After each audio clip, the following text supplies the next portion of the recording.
Alright, so we are here with Gran Turismo 2. And I gotta say, I have not actually played this game properly before. Prior to this, I would say this was probably the Gran Turismo game I knew the least about. But now I have actually completely finished the game to 100%, just like I did a couple weeks ago with the first Gran Turismo. Really, I just wanted to catch up on the history of Gran Turismo and just fill in some gaps in my memory with these games basically, and just kind of like really see them for what they are, for all the goods that they do and all the flaws that they have. And yeah, in this video I just kind of wanted to go over all of my thoughts on this over 2-decade-old game at this point. And overall, I definitely gotta say, I think in general this is probably the best PlayStation 1 game out there, which I know that's easy to say if you haven't played every single PlayStation 1 game, but I find it hard to come up with a game that beats Gran Turismo 2 in terms of just how forwards it was, like how far ahead of its time it was, and also just how sheer the volume of content is. Like, the amount of content in this game is quite absurd. It did come on 2 discs, primarily to split the simulation mode and the arcade mode. And I can already say I did not actually play the arcade mode this time around. I just stuck to the simulation mode disc this time around. But overall, I would say that it's hard to imagine that any other PlayStation 1 game provides this much content on such a high quality level. However, that being said, I do not consider this game a definitive improvement over Gran Turismo 1. This is something that people generally seem to say whenever they talk about these first 2 Gran Turismo games. And at times I kind of got the vibes that the first Gran Turismo, for the most part, is kind of obsolete, given that Gran Turismo 2 exists, and it seems to just be better overall. I'm not sure if I would 100% agree, and over the course of this video I will compare this game a lot to Gran Turismo 1. And you'll find out that there are a few things that Gran Turismo 1 did actually do better, but it's mostly like niche stuff. It's mostly just like very specific stuff that overall I think Gran Turismo 2 is definitely the better game between the two. However, I don't think this game is like a complete replacement in that sense. So yeah, let's just kind of get right into it. So first off, I definitely wanted to talk about handling and physics, because I think it is the most obvious improvement over Gran Turismo 1 that I think is extremely noticeable as soon as you start the game. So if you remember my video on Gran Turismo 1, which, by the way, if you haven't watched it, you can check it out here. Probably link it in the corner somewhere. The handling in that game was rather strange. So the cars tended to oversteer a lot, and it felt rather fake for the most part. It was like a really weird oversteer that would happen pretty much every single time you would brake and steer at the same time. Doesn't matter what car you were driving. So that has been mostly mitigated here. And I think in general the handling here is much better. Like, all the cars feel a lot more like they should. It just feels less arcadey, for lack of a better word. Like, all the cars just have more understandable grip values. They tend to oversteer only in extreme situations. In general, I think the most like arcadey thing about this game is that understeer isn't really a thing here. Like, even if you drive some of the fastest front-wheel drive cars, you will hardly ever run into understeer. Or at the very least, it's really nowhere near as bad as it should be. So that's kind of why I would still say this game is making like a few, you know, adjustments to the realism. Let's put it that way. But yeah, overall it's much better. Like, it is so much easier to just control all of these cars. Like, you can see even here, we're driving like an I'm not sure if it's an R30, R31 race car that has been fully spec'd out with soft tires, and it just handles like a dream. Like, pretty much any car that you can drive here, as long as you tune it right and you upgrade it, can feel fantastic. And I think in general, like, driving in this game is just so much more fun compared to Gran Turismo 1, because it just makes so much more sense, and just has like this, I don't know, I don't want to say that it feels easier, but it feels less stressful. Like, in Gran Turismo 1, at times it just kind of felt like you are walking on eggshells, or driving on eggshells rather, I should probably rather say, where it just kind of felt like, you know, you gotta make sure the car doesn't spin out, you gotta make sure that I'm not oversteering. Here, it all just feels so much nicer, you know, like going around corners, it just all feels so much better overall. And the other thing worth mentioning that I think is also just a pretty much definitive improvement over Gran Turismo 1 is the graphics. And I gotta be honest, like, this is probably the best looking PlayStation 1 game out there by far. I don't think there's anything that even remotely comes close to the graphics of this game. And that's kind of interesting because it doesn't actually look all that different from Gran Turismo 1. And I think the main difference in graphics is really with the cars themselves. Like, for example, I don't think the tracks all look that different, especially the ones that are returning. I think some of the new tracks tend to have maybe a little bit more detail, but for the most part, all of the returning tracks feel kind of the same. It doesn't feel like they changed all that much. But the main difference with the graphics here is really on the cars. So the car models themselves, I think, have a slight upgrade. I think they all feel a little bit more accurate, a little bit nicer textured. But I think the big thing that really sells it here is just the reflections. So they added some weird fake reflections to pretty much all of these cars, which you can especially see, especially here in on Special Stage Route 5, or basically any night stage in this game, really. Yeah, the cars just look really reflective, and obviously it's not real reflections.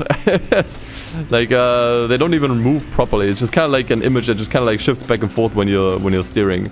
It's not like 100% convincing for sure, but I think it just kind of makes these cars, I don't know, they fit better in the entire scenery now, in the entire environment, and it just helps the entire game look a little bit more convincing. But in general, Gran Turismo 1 already looked pretty decent, and Gran Turismo 2 is just pretty much like a slight improvement over that. So yeah, as far as like PlayStation 1 games go, I think this is probably up there as one of the best looking ones. And I gotta once again say, I just really dig this art style. I really hope we get more indie games that kind of attempt this PlayStation 1 art style, maybe like slightly upgraded, because once again, I think this is kind of timeless. Like, sure, it looks old, you know, you can see that this is running on ancient hardware. But something about this art style, especially if you upscale it through an emulator, still looks really visually appealing. Like, I don't think this looks bad by any means. It just has its own style to it, which, you know, as I said, I think just makes this a timeless game from a visual standpoint, and I would love to see more games that attempt this PlayStation 1 art style in the racing game genre. So like I already mentioned, I did not actually play the arcade mode, but I did fully complete the simulation mode. As you can see here, I got all the wins you could possibly have in this game. I golded all the licenses just like with Gran Turismo 1. And I think overall I would say that the simulation mode in this game is a really weird experience if you played other Gran Turismo games before, because this one plays completely differently. Probably even more different than any other Gran Turismo game other than maybe Gran Turismo 7, I guess. So the main thing to note here is that overall I would call this game more sandboxy than other Gran Turismo games, because you get prize cars for pretty much every single thing that you do here. There are certain like championships still, or you know, moments where you just have to like kind of complete each individual race, but oftentimes you will get a prize car for each and every single race here, which also led my garage to just completely overflow, and I had to regularly sell cars here just to make sure that that I can still like get prize cars and stuff. So the game is definitely very, very generous with prize cars, and also just in general it's more sandboxy, because what this game does is you still have like all of these like dedicated like events here, like an FR challenge, an FF challenge, blah blah. And these here do actually require you to bring an according car, so you need to bring it from drive for the FF challenge, etc. But for pretty much all the other ones, you don't. So all of these here, it does not matter what car you're bringing. Like, you don't need a lightweight K car to enter the K Cup challenge here. You don't need a luxury sedan to enter the luxury sedan cup. You can bring a, I don't know, you can bring anything if you want. I could enter with this Mines R33 Skyline if I wanted to, for example. The only difference here is that you need to fit in the horsepower limits here. So you can see that every race has a horsepower limit. So this one has 394 horsepower limit, for example. As long as you fit in these limits, you are fine. You can bring whatever you want.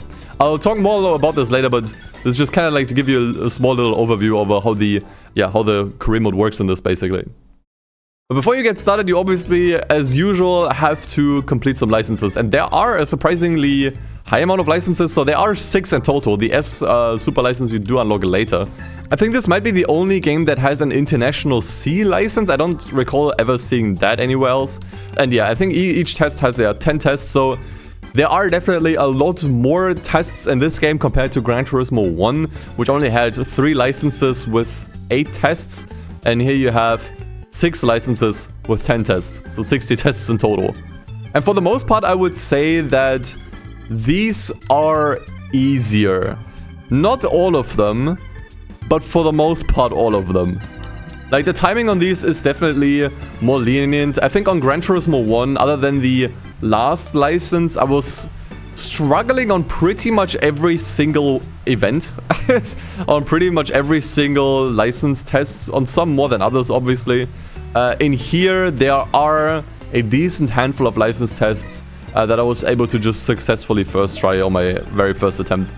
So while there are more license tests, way more license tests, it's not actually any scarier, and I think overall it took me about the same amount of time because, yeah, pretty much half of these you're able to just kind of first try. However, what I will say, despite the difficulty, some of these tests are just really garbage. Some of these tests really frustrated me. I think IC1 was probably one of them. Yeah, this one, because you have to do some very unauthentic driving techniques. So first of all, some of these tests are not on official racetracks. So this here is not a racetrack you will ever drive on in this game. And there are a lot of these out there.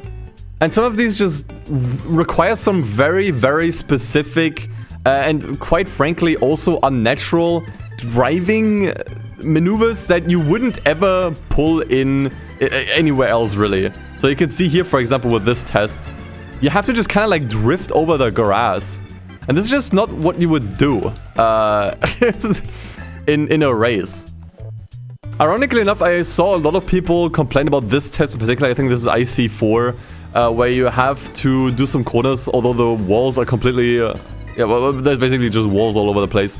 This one I actually did not have that much of an issue with, because you just have to drive normally. You just need to get the most out of the car. So this felt natural to me. So I actually managed to get this within like 10 minutes, I think. But this here is a good example for what I consider like unauthentic and unnatural. So this is not me driving. This is the demonstration that you should probably always watch when you try to attempt one of these license tests. And you can see exactly what the demonstration is doing here. It's basically just cutting and drifting over the grass to get a faster time here. Now you can watch it again here, and this is what annoyed me so much about some of these licenses. It's just that they require just you to do stupid stuff that it's just like really hyper specific to this test. It doesn't make me feel like I'm actually improving as a driver. I'm just getting like better at this particular thing, at doing like this particular test here. So I think this is kind of where Gran Turismo 1 did it a little bit better, because in that game, yes, the license tests were challenging, but they weren't bullshit. You know, they required you to do just good driving and just master the game's handling. And then in this game, you had to do like really awkward, specific stuff that at times I just could not wrap my head around. So I think overall, I still preferred the license tests, or like the license center in Gran Turismo 1, I think. That being said, it was still satisfying and fun to complete. I'm not complaining, but yeah, it's just like a minor thing where I was just like, you know. Oh yeah, and also forgot to mention that some of these license tests are hilariously easy, in particularly the rally ones. I'll talk more about this later when I talk about the rally in general, but all of these rally tests are hilariously easy. So I'm completely out of practice now with this game, and this is my first time doing this test again. I completely forgot all about it, and I can almost assure you that I will get a gold here.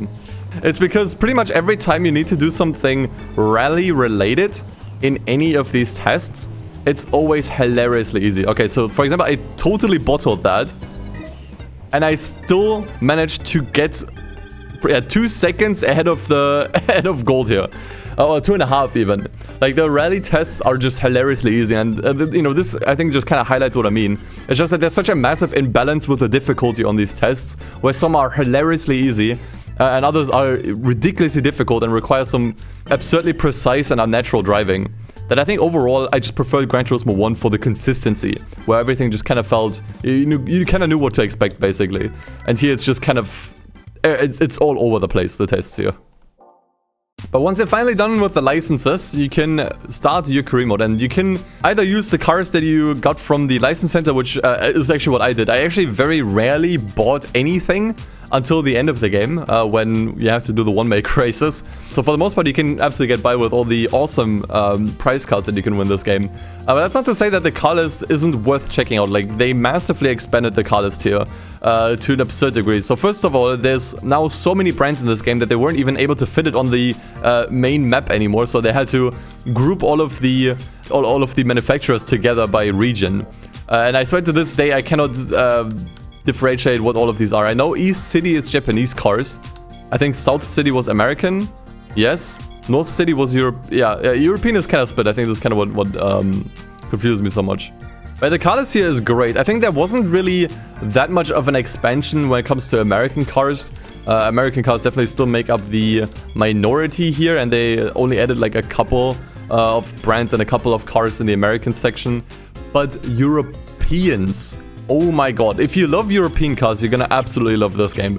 They put so many European cars in this game, and also European cars that I have probably never seen again in any other Gran Turismo game.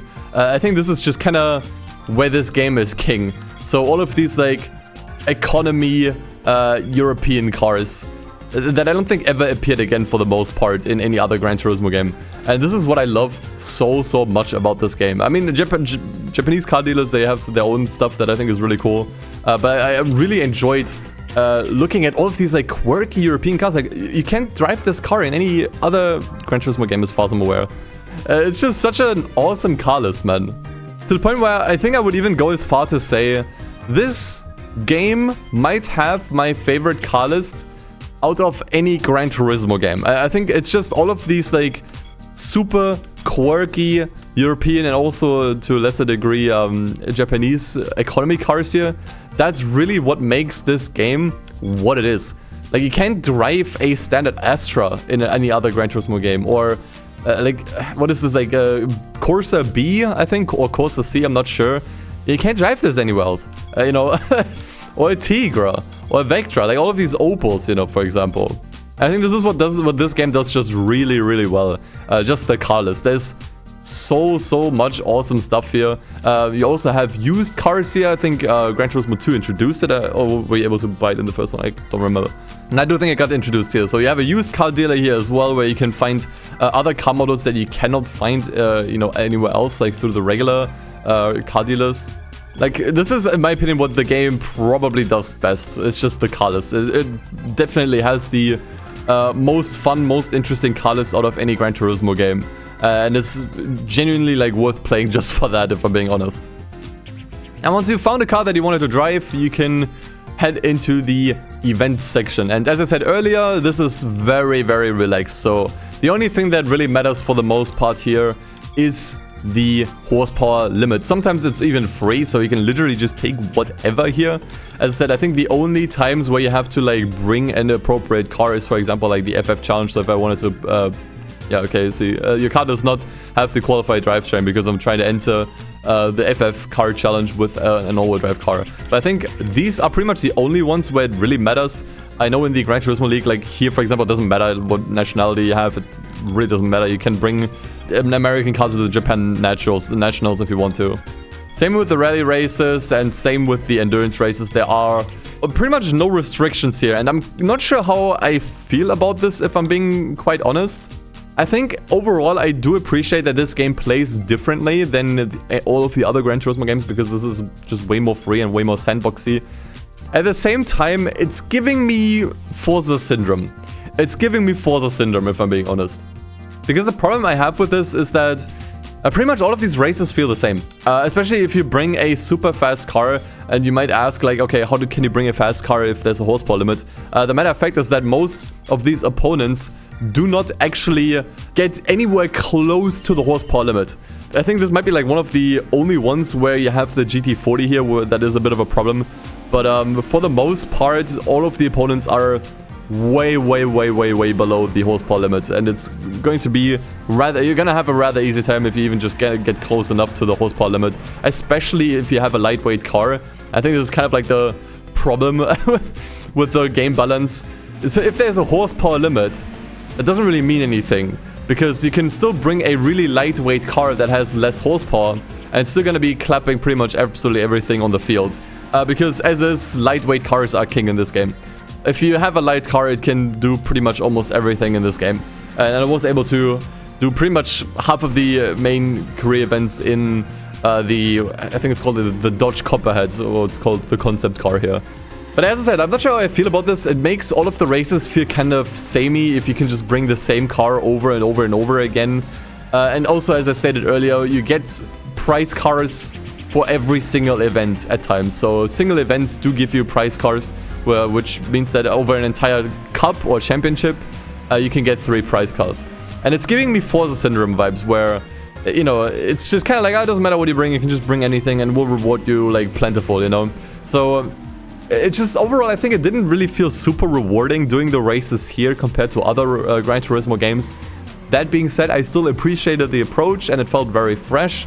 And if that's something you like, if that's an approach that you think you would enjoy, then I think you're gonna be really happy with this. It's also worth noting that this game definitely has what I would call a reverse skill curve, basically, or reverse difficulty curve. So I think the game by far is the hardest in the beginning, especially because there is very strong rubber band in this game still. So especially early on in the game, unless you immediately buy some kind of like insanely overpowered car, you will not lose your opponents. It doesn't matter how fast you pass them in the beginning. What is the AI doing here? It doesn't matter how fast you pass them in the beginning, they will always be on your tail all the time, and they will overtake you if you make a mistake. So I would say in the beginning, the game is definitely the hardest, simply because it is impossible to shake the opponents. But later on, it will get much easier, where the rubber band is not even able to keep up anymore, and you can just kind of like take off and leave your opponents in the dust. However, that's not necessarily a bad thing. Like, this is not criticism in any way. I think a reverse difficulty curve can be really satisfying because, you know, obviously you want a game to be easier if you got through the trenches, you know what you're doing, you managed to buy the decent cars, decide on the good cars. It should be easier if you get better at the game and make good decisions. That's kind of what I'm saying. And the game does reward players that buy the good cars or buy like decent cars in the game and drive well. So once again, like, it doesn't necessarily need to be a bad thing. Just be aware it is a thing. I think the only thing that I found a little bit unfortunate is that there isn't really anything like a definitive test of skills. So the Gran Turismo World Championship in this game is very easy. It's rather easy. There's a lot of cars in the game you can beat it with, and it's not really that much of an issue. They do not bring the fastest cars in the game for that last event. So I think overall we're just kind of lacking this kind of like final test of skill. Especially because, from what I remember, the Gran Turismo World Championship doesn't even trigger the credits. I don't think I ever saw the credits in this game. It might not actually have any credits that trigger when you complete a certain race. So it's just kind of where it was kind of lacking for me. It just kind of like didn't really end on a bang. It just kind of ended when it ended, so to say. And now this brings us to the rally events, which were newly added in Gran Turismo 2. I gotta be honest, I think this might be the weakest part of the game, but also one of the most interesting ones. So the best thing about this is easily Pikes Peak. So this game has Pikes Peak, which not a lot of rally games have, honestly. In fact, unless I'm mistaken, this might be the first iteration of Pikes Peak appearing in any racing game, but I'm not sure. And it's obviously not the entire section. It's like a really small part of the actual Pikes Peak hill climb, and it's really, really cool. In general, I think the rally stages here are pretty cool. I think this might actually have the most amount of rally stages, rally tracks out of any Gran Turismo game, which is really interesting. However, I'm not sure if I'm a massive fan of the rally in this game. You can see problem number one here is it's not really as much of a rally as it is just a time trial where you need to beat a ghost. So that's already a little bit less exciting. Now, in a lot of other Gran Turismo games, you do still have essentially what's a glorified time trial. Or rather, it's a head-to-head race. Like, there aren't any opponents other than just one guy, but at least it is like a single opponent and you need to finish ahead of him. This here is basically just a glorified time trial where you just kind of get to race alongside the ghost, which is rather disappointing. And also, pretty much all of these races are just one lap. Now, it makes sense that, you know, for Pikes Peak, we're doing a point-to-point race. I think this might actually be the only point-to-point race in Gran Turismo history, as far as I'm aware, which makes this even more peculiar. But all of the other rally stages are laps, like they are circuits. However, you're only ever doing one lap around all of them, which is so weird and unfortunate because it means you're spending very, very little time with the rally in this game. So there are actually like a decent amount of events, but since it's all just one lap, you're basically done with it in a flash. Like you can spend maybe like an hour doing the rally and then you're kind of done with it all, which I think is just really, really unfortunate. So here, for example, we have a pretty much unique new rally track that hasn't ever reappeared in any of the other Gran Turismo games. And I do think these look really cool. I think they can look a little bit samey, the rally stages. It's quite nice. They're all fairly wide as well, which I think just kind of works better for the kind of rally that they wanted to do here. I think having like super narrow tracks doesn't really work. Although I do wish that some of these rally stages would at least vary a little bit when it comes to the track width, as is they're all just kind of like the same width everywhere, which is maybe a little bit lame. But my other problem with the rally in this game, and this is kind of like a weird thing to critique because it's not actually an issue. It's only an issue in this version of the game which I'm playing, which is the NTSC version. I just don't like the handling. I gotta be honest. I just don't think the handling really feels like rally. So all the cars here are still extremely grippy, but also not. So I'm using the Escudo here, which I think is pretty much the best car you can bring to these events. And this one I think works decently well. This one is like the one I enjoyed driving by far the most. But there were other rally cars that I tried that were just really bad. I was just not having fun, straight up. Like I remember at one point I was trying to use some kind of like Impreza by just slapping on dirt tires. And it was just constantly understeering. Like it was either understeering because it wasn't drifting, or it was oversteering like crazy when it was drifting. So overall, I'm just not super fond of the handling in these rally stages, especially compared to Gran Turismo 3, which is absolute peak. And the problem is that this isn't even a problem in this game because they changed the handling of the rally for the NTSC version. So in the original Japanese release, and I think also the European PAL version, the handling here is very different, and I have not tried that version of the game. And there's a good chance that I might like that handling more. But as far as what I played here, with this changed handling for the NTSC version, I just wasn't a fan. I wish I still would have done more rally. I wish there was more of it, despite that though. So yeah, overall, as far as the rally goes in this game, it's a nice little addition. It's nice to just kind of like change things up. It does bring some variety into the game, but it's just probably the weakest part of the game, I would say. And then when you're done with all of that, you still have the endurance, which I left for the end because, yeah, there's a lot more to do here. So I think Gran Turismo 1 only had three endurance races, apologies. I think 2 of them were really short, like 2 of them were only like around like 40 minutes. All of these are fairly lengthy. I think the shortest one here is probably the Trial Mountain 30 laps. Might also be the Seattle 100 miles. I think both of these are fairly short. But for the most part, all of these are pretty lengthy. You're going to be looking at least an hour with with all of these. I think one of these might even be close to 2 hours. I'm not sure if it was Grand Valley or Special Stage Route All Night. I'm not sure. And yeah, overall, my thoughts on the endurance races here hasn't really changed. I would say, considering that there are a decent bit more of them in this game, and they are for the most part longer, I did find myself a little bit bored with the endurance here because pretty much all of the same problems still persist. So number one, I'm just gonna repeat my points from the previous video here. Number one, the tire compounds do not matter. Always pick super softs. They are just better. There is no difference in tire durability. They all have the exact same lifespan, so just pick the softs. So there is no tire strategy. And then problem number 2 is that these are insanely easy. Like all of these endurance races, especially if you bring something like the Escudo here, because as with the rest of the game, like there are no entry restrictions.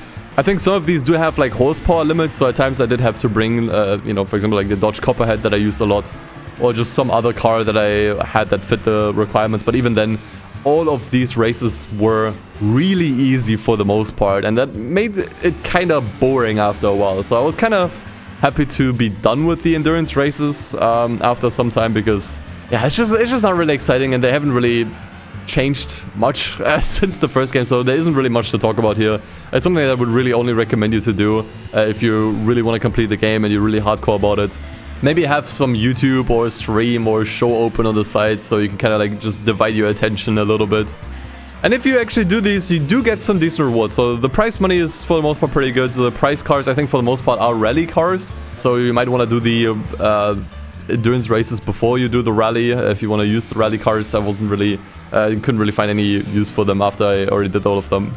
But yeah, endurance, it is what it is. It's nice that it's here, but yeah, I think this is just kind of where I'm starting to feel a little bit fatigued with the endurance races in the series, I think.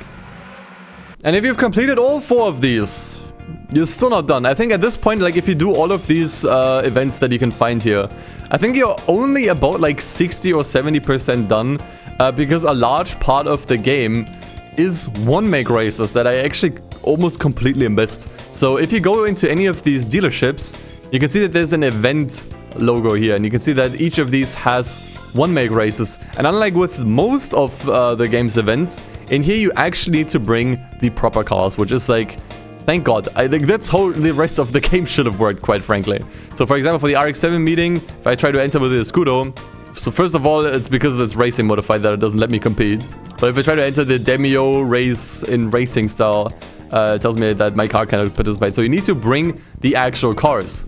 Now, I think these one-make races are somehow both the best and worst part of the game for me. So the cool thing about these races is that they are all on random courses. So each time you enter any of these races, you might see any track. It could be anything. And at times this can backfire. Like if you do something with fairly slow cars, like for example the Pulsar meeting. Actually, I don't think these are that slow. Okay, the March Trophy. So you could enter the March Trophy in normal style, and you hit go, or like in this case, I'm just gonna like go take a replay. Okay, it threw us onto Seattle Circuit, which is not that bad, all things considered. This is a perfectly acceptable track for this kind of car. However, upon re-entering, we now got thrown onto Grand Valley, which is a significantly bigger track, and this race is going to take forever. Okay, so this is kind of how it could backfire. Like at any time, you could basically get something stupid like test course, for example, in one of these slower car races, and it's going to take forever to complete. Now, in case that happened, you can actually just exit and re-enter the race, and basically that way re-roll the racetrack, and that way get something that's a little bit more humane. And it's something that I actually did end up doing quite a bit actually.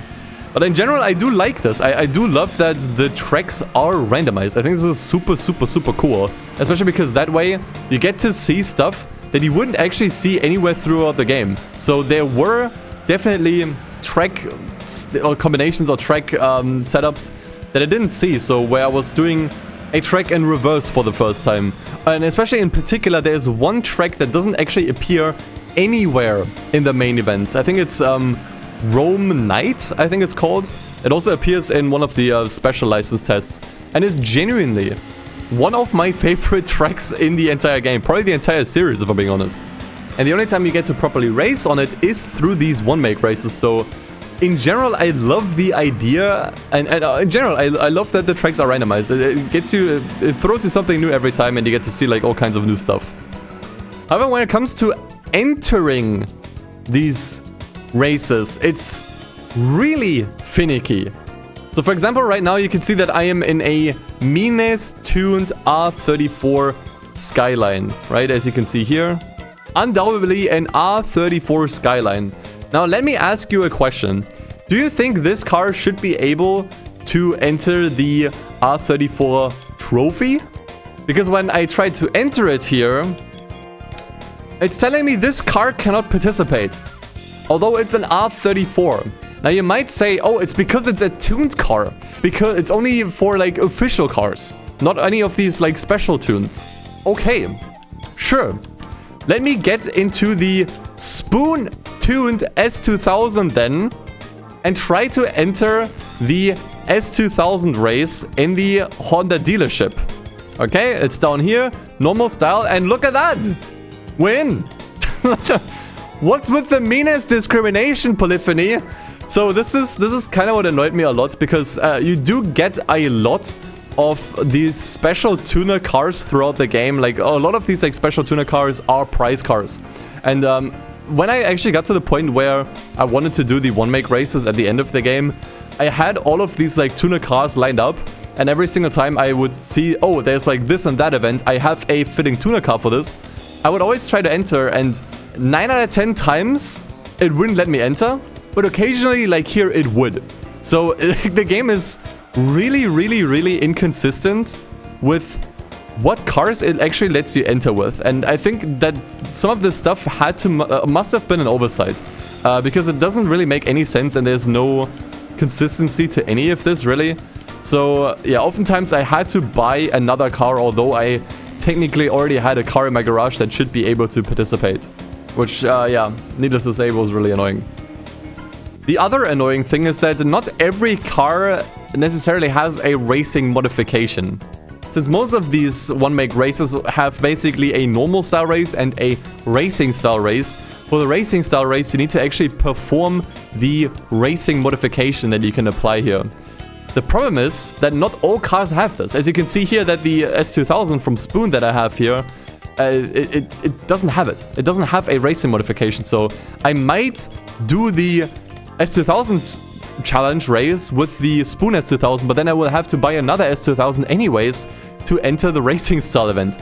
And the problem is that sometimes I would buy a specific car specifically for one of these races, and then only later find out it doesn't have a racing modification, because the dealership here doesn't tell you if there's any available. Like, you don't get any info on this if this car has a racing modification available. You're just gonna have to find out once you buy the car, and if it doesn't, you basically just wasted your money, which is really annoying. And all of this is fine and good, but I think for me the problem also is that the rewards are really lacking. I mean, you can see here that for some of these races you get like 7k, 10k. This is already like on the higher end. Or we could go to, like, let's say, for example, the North City and look at some of the one-make races here. So, for example, Aston Martins are more on the expensive side here. It costs you a lot to even get an Aston Martin in the first place. And you can see that we need a DB7 here, which costs 173,000. You cannot win this car, to my knowledge, at least. You have to just buy it here. And you can see that the earnings are piss poor. Like, I'm not even, like, this doesn't even remotely begin to pay for itself, especially if you add in the upgrades that you'll need, especially in order to even perform the racing modification, which for the most part costs 85,000 credits. You also have to buy each and every single one of the weight reductions, so that's another 30k down the drain. So just to enter these two races alone, you would probably already have to pay, yeah, somewhere around like 30,000 credits, and it doesn't even begin to pay for itself. Like, the winning bonus here is really, really bad. And you don't earn any prize cards from these. Like, you don't earn a single prize card from any of these one-make races. Which, putting all of that together, made the one-make races feel really unrewarding. So that's why I keep saying they are both the best and the worst part of the game somehow simultaneously. Because they are one of the few times where the game actually enforces car restrictions, and especially since there are so many cool one-make races in this game here, they do get you to try out all kinds of stuff that you probably wouldn't even use otherwise. Like, for example, a Starlet meeting. I don't think I would have bought a Starlet otherwise, was it not for this race. Or a Cappuccino Cup, which is just peak, especially because it requires a racing modified cappuccino. Like, I love the concept of the one-make races, and I love how it just kind of gets you to try out all of these different cars that you wouldn't use otherwise. And I love how it is on random tracks, so you get to see completely new stuff that you haven't seen before. But I just really hate how inconsistent the entry requirements are. I hate how low the rewards are.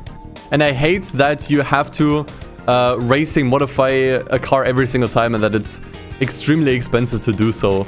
So in general, like, the one-make races are basically just a money dump for the end of the game when you already have so much money to spend. And even then, I didn't even buy that much throughout the main career. I rarely bought cars, rarely upgraded them.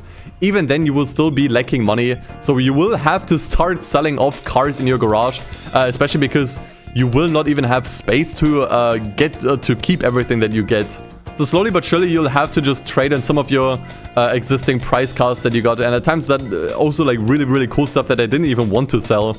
I was just kind of forced to sell because I needed money and I needed space for the one-make races. So cool concept, but I think the execution was kind of meh, if I'm being honest.